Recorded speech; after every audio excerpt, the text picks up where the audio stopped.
Hello అండి, అందరికీ నమస్కారం. లక్ష్మమ్మ కిచెన్ స్టోర్కి స్వాగతం. ఈరోజు మన రెసిపీ వచ్చేసి పుదీనా రసం అండి. ఇంకో దానికి కావాల్సింది పుదీనా వేసుకుంటున్నా, కొంచెం కొత్తిమీర, చిన్న టమాటీలు 2 అండి, ఒక ఉల్లిపాయ, 2 పచ్చిమిర్చి అండి, స్పూన్ జీలకర్ర, కొంచెం కారం తీసుకుందాం, తగినంత ఉప్పు, చిటికెడు పసుపు అండి, ధనియా పొడి, కప్పు చింతపండు రసం అండి. ఒకసారి కలుపుకుందాం.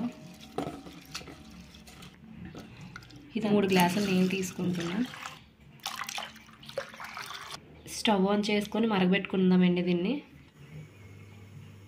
గోండి బాగా మరిగింది కదా, ఇందులోకి చిన్న బెల్లం వేసుకుందాం. గోండి బాగా మరిగిపోయింది కదా, స్టవ్ ఆఫ్ చేసుకుందాం. ఇప్పుడు తాలింపు పెట్టుకుందాం.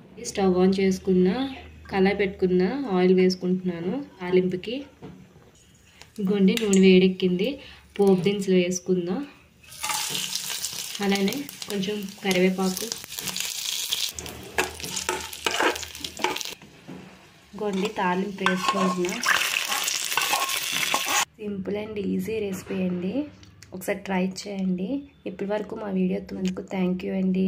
లక్ష్మమ్మ కిచెన్ స్టోర్ని లైక్ చేయండి, షేర్ చేయండి, సబ్స్క్రైబ్ చేయండి. నెక్స్ట్ వీడియోతో మేము ముందుంటామండి. Thank you for watching.